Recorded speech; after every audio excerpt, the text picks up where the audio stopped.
Lisa Delpit, Challenging Perceptions of Power and Race in Education.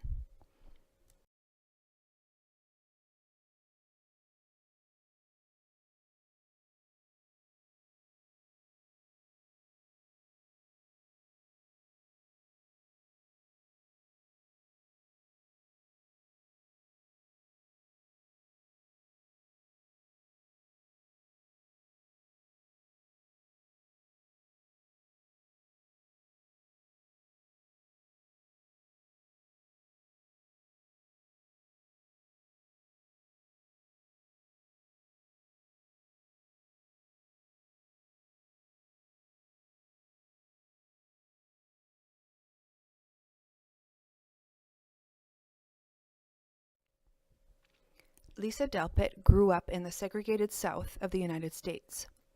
Her early understandings of cultural differences in language, values, and education were shaped within the background of this transformative time. She was a part of the first group of Black students to integrate into a white high school. From her early experiences in school through to her reflections as a beginning teacher, she began to form ideas on how culture impacts learning in mainstream educational settings. From there, she began to delve deeply into these ideas through advanced education at Harvard University, as well as through her work in very culturally diverse settings, such as Papua New Guinea and Alaska.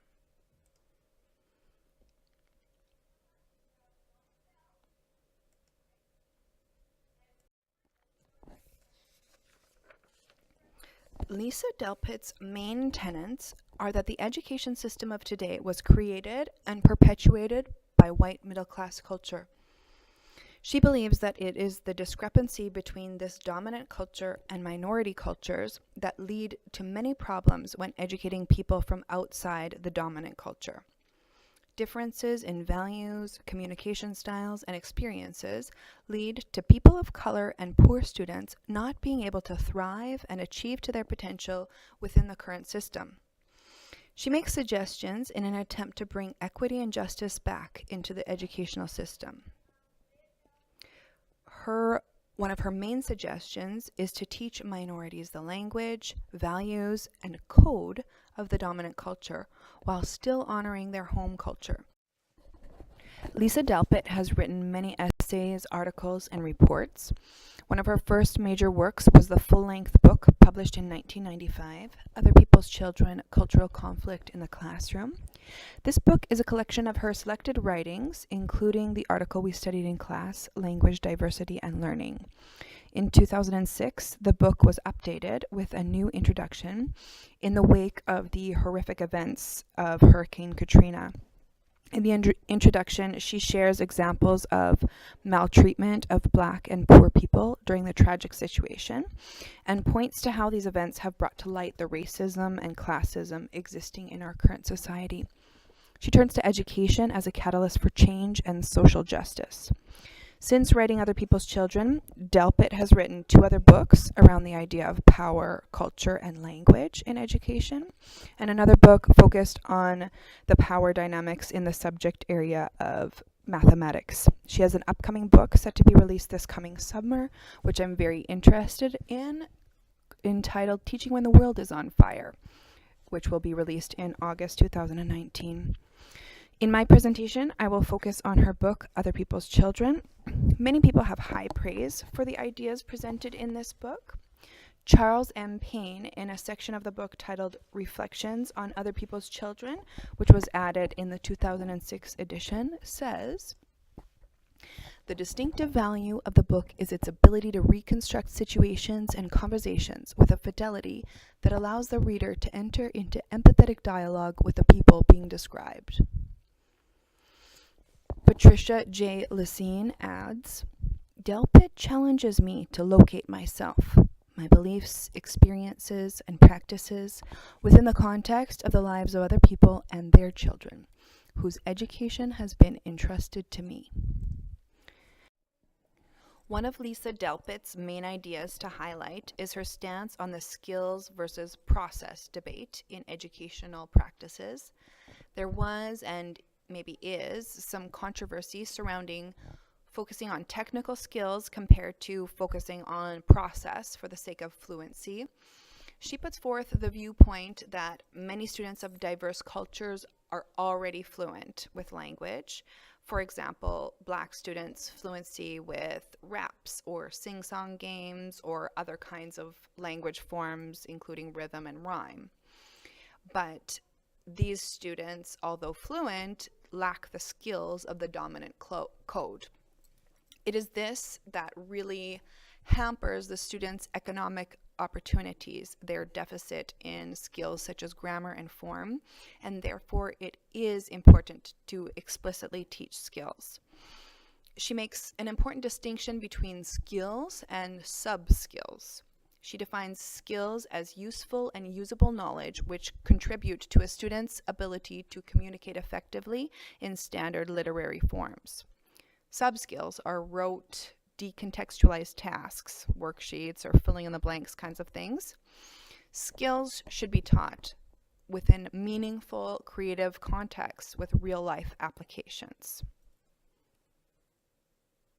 Now, later on in the book, she kind of clarifies and also adds that more important to this debate in between teaching skills and teaching process is the fact that both cultures, both groups need to work together and communicate effectively in order to make these kinds of decisions and come up with a common ground. Another important idea that she puts forth is the value in explicit teaching. There are some language skills that are generally understood or practiced by one culture, but they might be very different in another culture. They might be misunderstood in a different way. So explicit teaching is the only way to share the behavioral expectations, the language norms, the communication styles of the mainstream and dominant culture. She also has this idea of balance between teaching and maintaining the codes and values of your own culture, while at the same time giving access and instruction in the standard code. It's this balance that allows students to... Another important idea that Delpit advocates for is teachers really examining and analyzing and shattering their own bias. She urges those with power, such as mainstream teachers, educational publishers, administrators, curriculum writers, to thoughtfully analyze their own cultural norms to gain awareness of how they impact their expectations of students and others. She suggests an openness to learn from, seek advice, and work with those from different cultures and perspectives in order to build understanding. She does admit that this is highly self-reflective, uncomfortable, even painful work sometimes. In one of her essays and articles in the book, the one that we studied in class as well, Language, Diversity, and Learning, she focuses on dialect, saying that students' dialect may hamper their success due to other people's stereotypes. In education, we may overly correct dialect, which is stifling to their growth in reading and relationship building between teacher and student, oral communication, and in many other ways. She notes that Stephen Krashen has identified that there's an affective filter in language learning, which shows that positive emotional experiences are required for language learning, as it is such a social task, and that overcorrection would impede this goal. The implications for teaching practice of this particular article, she gives a couple suggestions about how we could more easily address errors in standard forms in the written form, as it lends itself more easily to editing and correction, more so than reading, which is more a meaning-making process, and oral communication, which is more on the spot and relationship-oriented. She suggests that language and other subjects, math, that is learned through real-life applications of the subject matter, it might be more in line with the student's own community's way of using that discipline and using that skill. She also suggests supporting the home and language dialect while giving opportunities to use the standard. Another piece that was included in the book Other People's Children is called The Silenced Dialogue, Power and Pedagogy in Educating Other People's Children. And here's where she really focuses on the fact that diverse cultures are not working together and that minorities are often left out of the discussion on what's best for students. This exclusion could happen purposefully or as a result of failed communication or differences in communication styles, not being heard, and then so groups don't try to be heard because it's futile. She also presents the idea of the culture of power in this book. There's 5 kind of main points to this idea of the culture of power. The first one is that in the Silence Dialogue, she gives many comparisons and contrasts the way that different cultural groups might view a certain educational idea.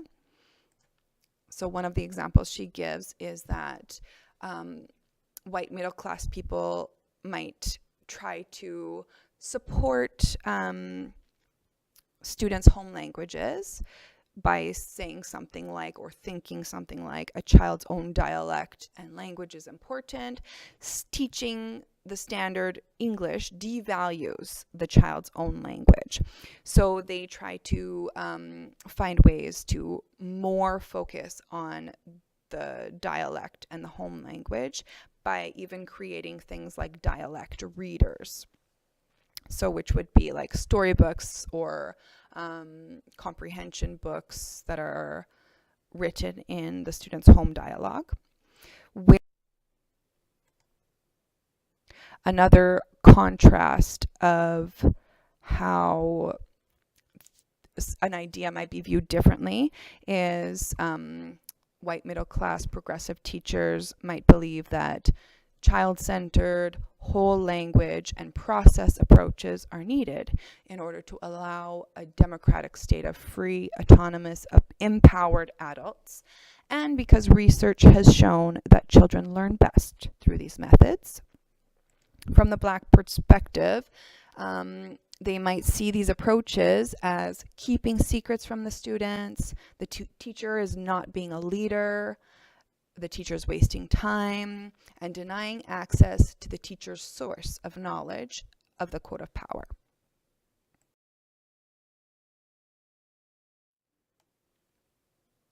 A third example about these differing viewpoints was related to cultural models of authority and how we see good kids and bad kids. White middle-class teacher might pose a directive, or a white middle-class parent might pose a directive as, isn't it time for your bath? Or, is that where scissors go? When really we mean, that's not where scissors go, it's bath time.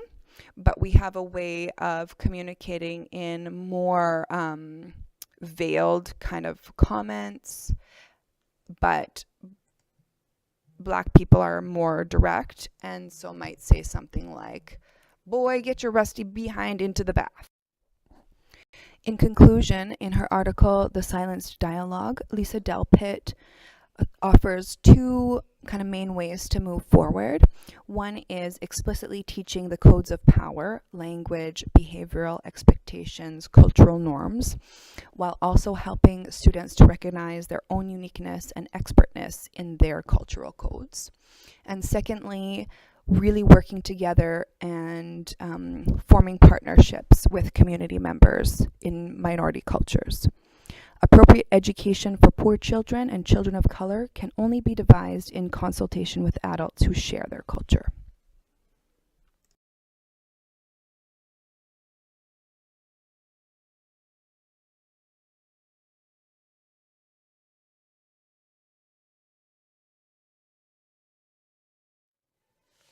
One very interesting part of the book that I found was how Lisa Delpit shared what she learned from her own travels by being kind of a cultural outsider. In Papua New Guinea, she shares a very interesting example of how, through thorough consultation with community members as to what the goals of education should be, parents and children began to see a lot of success and value in academic pursuits. They consulted with community members and arrived at the goal that was important to them of teaching and perpetuating community values and language while still giving opportunities to students to expand into the English and Western world. In Alaska, Delpit learned about connected. Lisa Delpit offers many avenues that educators can change the power dynamics of the current system. She feels that people of color must be included and given a real voice in discussions affecting educational policies and methodologies. Teachers have to be sensitive and self-aware when it comes to their own cultural norms and be open to acknowledging how these might impact their teaching. Teachers should strive to create a place where students' individual culture and language is celebrated for its own inherent value. However, teachers must still teach the code of the dominant culture in order to open opportunities for their students of different backgrounds to access power and thrive within the society. A few questions that I propose is, how can we as educators begin or continue the demanding and personal work of examining our own cultural biases and how those impact our students? How can we find time for this sensitive task amidst the multitude of other to-dos that demand our attention? How can teachers, the school system, and the government invite parents, community members, and leaders into the discussion of what's best for all students' education? What miscommunications or misunderstandings have you witnessed or been a part of, particularly in relation to cultural differences in education? Thank you very much.